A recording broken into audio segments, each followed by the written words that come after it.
નમસ્કાર વિદ્યાર્થી મિત્રો, આજે આપણે ધોરણ 8 વિષય ગણિત પ્રકરણ 3 ચતુષ્કોણની સમજ જેના પ્રેક્ટિસ વર્કના સ્વાધ્યાય 3.2નો અભ્યાસ કરીશું.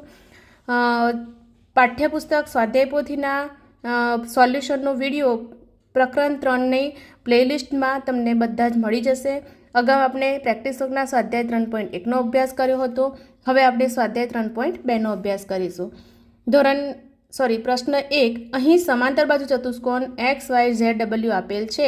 નીચે આપેલા પ્રશ્નોના જવાબ આપો. અહીંયા એક્સ વાય ઝેડ ડબલ્યુ આ જે એક સમાંતર બાજુ ચતુષ્કોણ છે તેના આ બે જે વિકર્ણો આપેલા છે તેના આધારિત આપણે પ્રશ્નોના જવાબ આપીશું. તો અહીંયા જુઓ એક્સ વાય બરાબર શું આવશે, તો અહીંયા જેટલું એક્સ વાય છે એટલું શું હશે, વાય ઝેડ. સમાંતર બાજુના સામસામેની બાજુઓ કેવી હોય છે, સમાંતર હોય છે, એટલે કે સરખી હોય છે. તો અહીંયા એક્સ વાય બરાબર થશે ડબલ્યુ ઝેડ અને અહીંયા વાય ઝેડ જે આપેલો છે તો તેના બરાબર થશે એક્સ ડબલ્યુ. હવે રેખાખંડ એક્સ વાયને સમાંતર, હવે જે એક્સ વાય છે તેને સમાન અંતરે કઈ છે રેખાખંડ, તો ડબલ્યુ ઝેડ છે. અને વાય ઝેડને સમાંતર શું છે, તો વાય ઝેડને સમાંતર એક્સ ડબલ્યુ છે. માપખૂણો ડબલ્યુ એક્સ વાય બરાબર શું થશે, તો માપખૂણો ડબલ્યુ એક્સ વાય. તો આ જે ખૂણો છે ડબલ્યુ એક્સ વાય, તો તેના જેટલો ખૂણો કયો થશે, એનો સામેનો. કારણ કે સમાંતર બાજુ ચતુષ્કોણમાં સામસામેના ખૂણાઓ પણ સમાન હોય છે. તો અહીંયા જવાબ આપણને આ મળશે ડબલ્યુ ઝેડ વાય, એટલે કે ડબલ્યુ ઝેડ વાય. આ ખૂણાની સામેનો ખૂણો આ સરખો હોય છે અને આ ખૂણો હોય તેના સામેનો આ હોય છે. તો અહીંયા એક્સ વાય ઝેડ જે આપેલું છે, એક્સ વાય ઝેડના જેવું કયો ખૂણો હશે, તો ઝેડ ડબલ્યુ એક્સ અથવા એક્સ ડબલ્યુ ઝેડ પણ લખી શકો છો.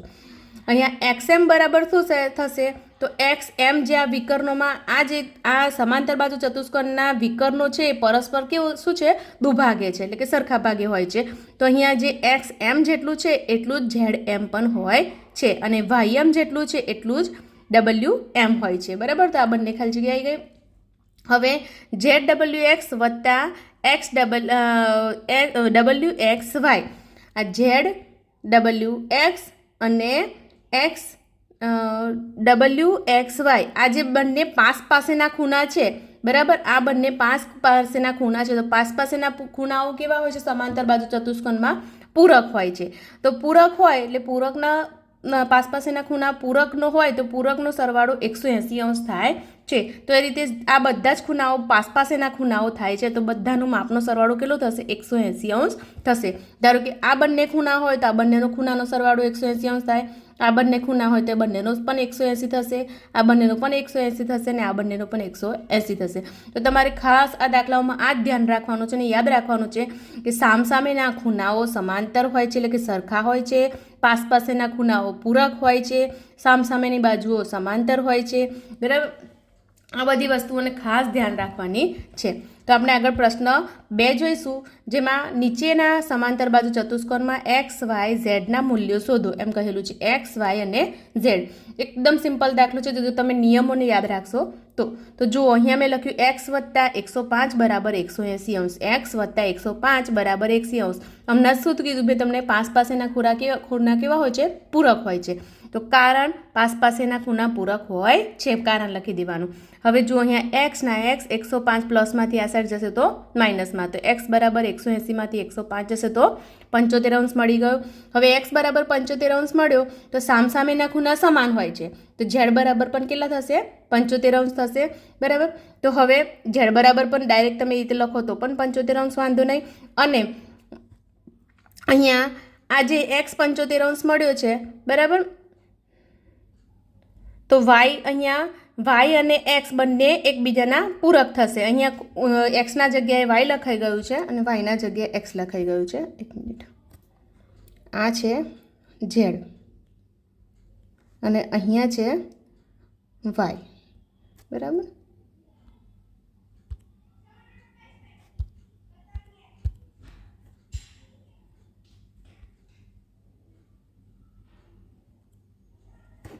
તો અહીંયા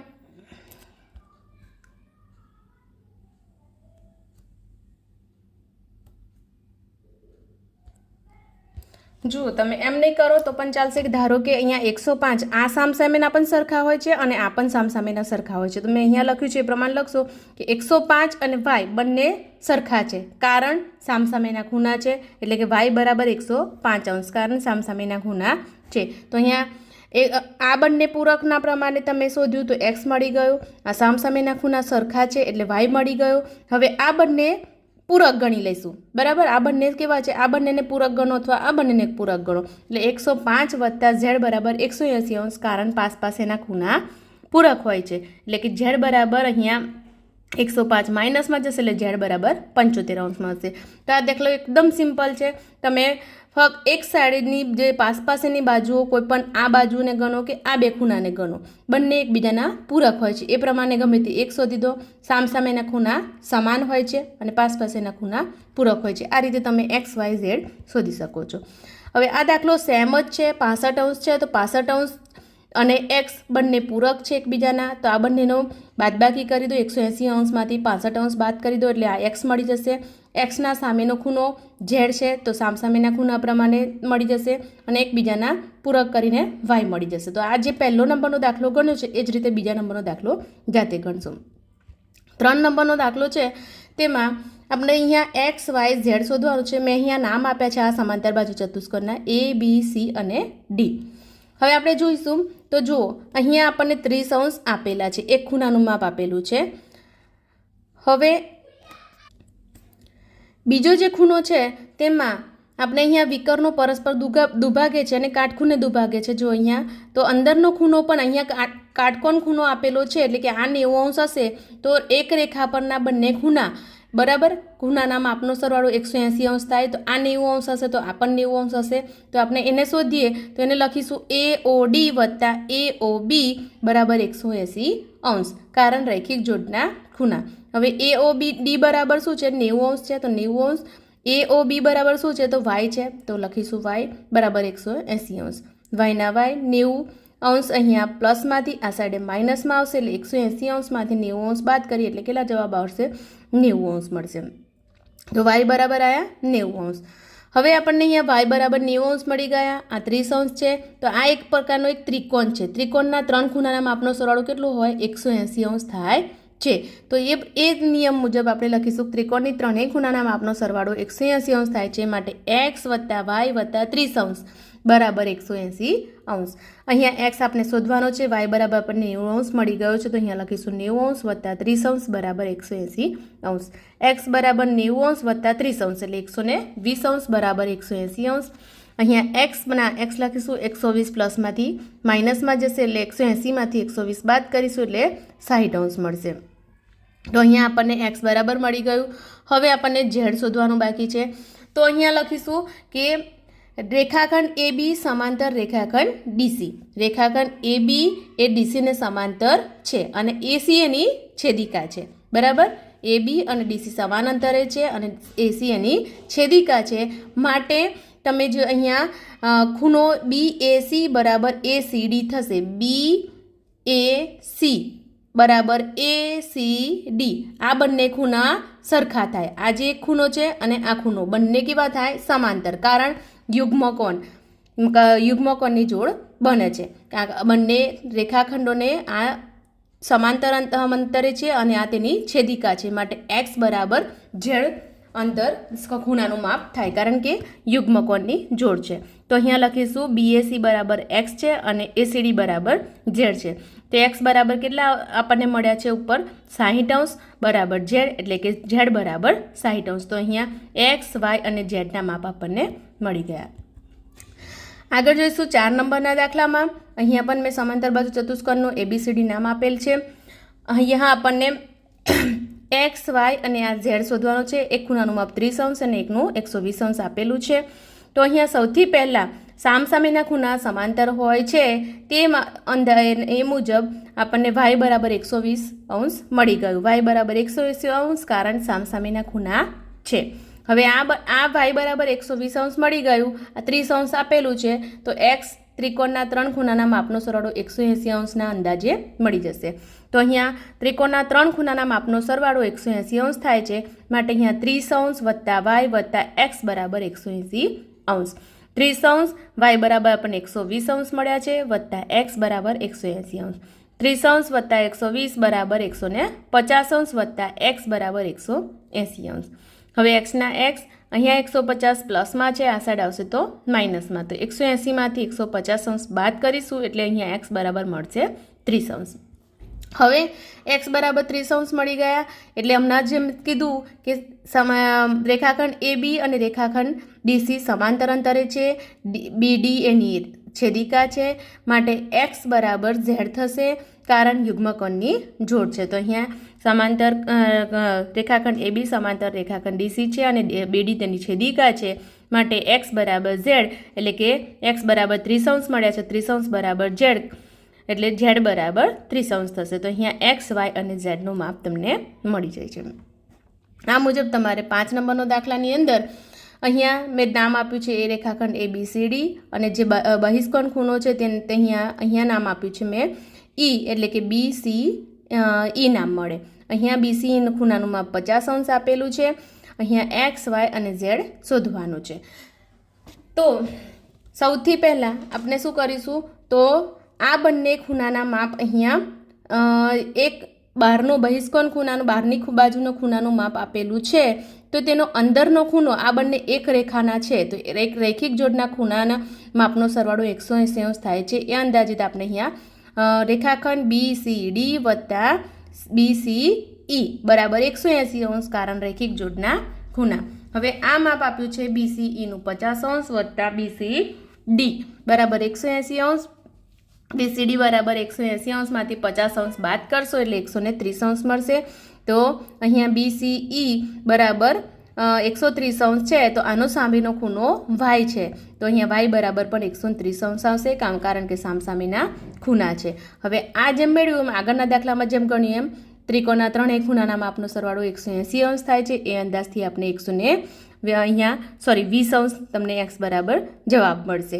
અને સામસામેનો અહીંયા જે યુગ્મકોણની જોડ બને છે x જેટલું છે એટલું જ yનું માપ મળશે. તે અંદાજથી આપણને તે z બરાબર મળશે આપણને 20°. તો અહીંયા x બરાબર 20°, y બરાબર 130° અને z બરાબર 20° આપણને જવાબ મળે છે. અહીંયા ફક્ત આગળના 4 નંબરમાં અંદરનો ખૂણાનું માપ આપેલું હતું, અહીંયા આપણને બહારના ખૂણાનું માપ આપેલું છે. તો ફક્ત આટલું જ કરવાનું હતું કે રેખિક જોડના ખૂણાના માપનો સરવાળાની અંદાજે અંદરનો ખૂણો તમે મેળવી દો એટલે તમારે જે આ દાખલો ગણ્યો છે એ જ પ્રમાણે આ દાખલો થઈ જશે. 6 નંબરનો દાખલો જેમ પહેલો દાખલો ગણ્યો તો એ જ પ્રમાણેનો છે કે y બરાબર સામસામેના ખૂણા એટલે 110° થશે બરાબર. પછી અહીંયા 110° અને x આ બંને પૂરક કોણની જોડ છે, માટે અહીંયા 110° છે તો આ 70° થશે. 70°ના સામેનો ખૂણો પણ 70° થશે એટલે અહીંયા તમને x અને z બરાબર 70° અને y બરાબર 110° જવાબ મળશે. ત્યાર પછી પ્રશ્ન નંબર 3 છે, શું ચતુષ્કોણ PQRS સમાંતર બાજુ ચતુષ્કોણ હોઈ શકે? તો આ જે પ્રશ્નો છે એમાં સમાંતર બાજુ ચતુષ્કોણ હોઈ શકે કે નહીં તે જવાબ આપણે આપવાનો છે. તો જો ચતુષ્કોણ PQRSમાં માત્ર PQ બરાબર RS હોય, હવે અહીંયા હું તમને એક ચતુષ્કોણ દોરી દઉં છું, PQ R અને S બરાબર.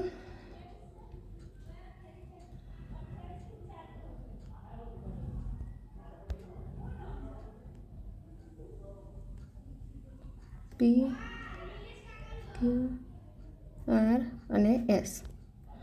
તો હવે તમે જુઓ તો અહીંયા કીધું છે કે PQ બરાબર RS હોય તો માત્ર, તો જુઓ અહીંયા PQ બરાબર RS હોય, આ બંને સરખા હોય અને આ બંને ખૂણા રેખા બાજુઓ સરખી ન હોય તો ચતુષ્કોણ હોઈ શકે?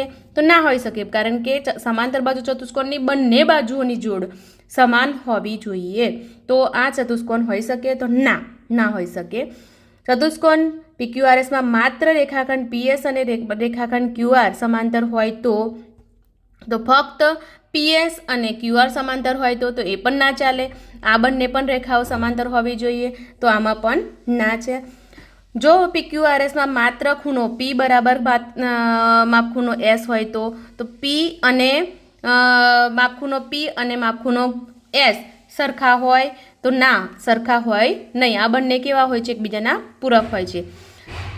પછી સમાંતર બાજુ ચતુષ્કોણ PQRSમાં માત્ર ખૂણો P અને ખૂણો Q પૂરક કોણ હોય તો P અને Q આ બંને જ પૂરક કોણ હોય અને આ બંને પૂરક કોણ કે આ બંને કોઈ પૂરક કોણ હોય તો એવું હોઈ શકે નહીં. તો એવો પણ કોઈ ચતુષ્કોણ ના બની શકે. અને ચતુષ્કોણ PQRSમાં માત્ર રેખાખંડ PR અને QSને દુભાગે તો અહીંયા PR જે છે આ વિકર્ણ એ QSને એક જ બાજુ દુભાગે તો એ પણ માત્ર PR ને QS દુભાગે તો એવું પણ હોઈ શકે નહીં. તો આ રીતે આ બધા જ પ્રશ્નોમાં આવો કોઈ ચતુષ્કોણ હોઈ શકે નહીં. કારણ કે આપણે જો ખાસ નિયમોને યાદ રાખવાનું કે બંને બાજુઓની જોડ સમાન અંતરે હોવી જોઈએ. તેના ખૂણાઓ વિકર્ણો પરસ્પર એકબીજાને દુભાગે છે. બંને વિકર્ણો પરસ્પર દુભાગે છે. પાસેના ખૂણા સમાંતર હોય છે અને એકબીજાના પૂરક હોય છે. તો આ નિયમો ખાસ યાદ રાખો તો આ દાખલાઓ સરળતાથી તમે ગણી શકશો. તો આગળનો પ્રશ્ન 4થી અભ્યાસ આપણે નેક્સ્ટ વિડીયોમાં જોઈશું. હજુ સુધી મારી ચેનલને સબસ્ક્રાઈબ ના કરી હોય તો જરૂરથી ચેનલને સબસ્ક્રાઈબ કરજો. વિડીયો ગમ્યો હોય તો જરૂરથી લાઈક કરજો. આભાર.